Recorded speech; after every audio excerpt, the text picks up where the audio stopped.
Hi, everybody. It's Mike.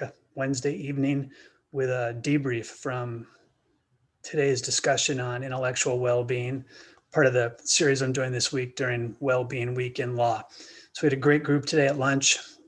Thanks to everybody who participated and for sharing your thoughts. Real quick, the summary and some of the takeaways. So we talked again about the importance of always striving to engage intellectually and to grow both at work and in our personal lives. And several people mentioned something I'd mentioned in this morning's video, and that is the reward that comes from having done pro bono work. And not just the reward from helping somebody who needs help, which is great in and of itself, but the intellectual involvement and intellectual growth that comes from working in a practice area that's different, that's new. Other people mentioned something I found interesting that I hadn't considered, and so I'm so grateful they brought it up.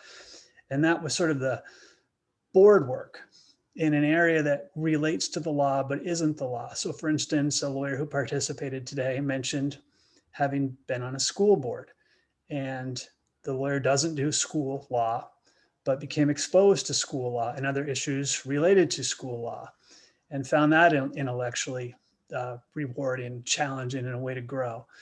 And I think that's a great point. There are things we can do related to the law, but not practice of the law, that will help keep our minds active, help us constantly to grow intellectually. Outside the practice of law, I think we're really good here in Vermont. Today, another example, Jennifer does a great job at the VBA talking about or highlighting people who do their pursuits of happiness, things that they find outside the law. I've done the same on my blog and some of the Wellness Wednesday blogs. Today, another great example, a lawyer who has taught himself how to play guitar from the beginning in the last several years, and now has several guitars and is getting quite good, or at least hasn't been divorced by his wife yet because of his guitar playing.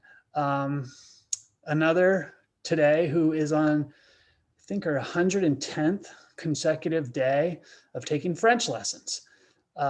So I think in Vermont, we have a lot of lawyers who do just fascinating things outside the law. And I'd urge you to find something yourself that it causes you to engage your mind and to grow as a person and intellectually. Related to that, I committed to the group that I will learn how to make bread. That's my thing. I've already mastered the electric slide. Mentioned that this morning. I'm going to learn how to make bread, and the people who are on the call today are going to get deliveries when I finally figure it out of some of my first batches that are fit for sharing with humans. But most importantly today, at least to me, most striking was our discussion and the thoughts we shared on impostor syndrome. Again, something I mentioned in the video in this morning's blog. And I was really encouraged that almost everybody who was in the discussion today mentioned having experienced it, having been in situations and felt, boy, I don't belong. I'm a phony. Someone's going to figure me out pretty soon. I'm not good enough. And we all are. And that's what we got to start talking about. We all are good enough, but all of us are going to have times when we feel like we aren't. And I was struck by the fact that so many of us today acknowledged it. And so many of us also acknowledged, wow, I didn't know that other people feel this too. And that's a good thing to know that we're not alone, that other people are having the same feelings and reactions to certain situations, both within the practice of law and outside of it.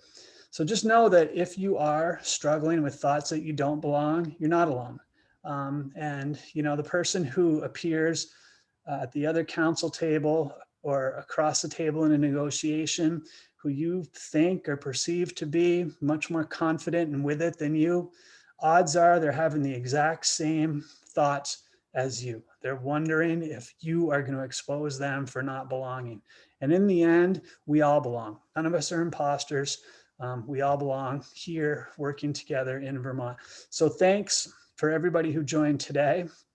Tomorrow, we're going to talk about the importance of social connections. And in particular, I'm going to focus on building communities wherever you can find them. And communities take many different forms. And I'm going to talk about that tomorrow. And then within those communities, making connections and how making connections can engender hope. So thanks everybody for all the, just giving me the time this week during Wellbeing Week in Law. And join the conversation tomorrow if you'd like. It's at noon via Zoom. I'll post the link on the blog tomorrow morning. Thanks again, and special thanks to everybody who participated today. And I look forward to following through on my commitment to making some bread and going the old-fashioned route and actually delivering it in person. Have a great night, everybody.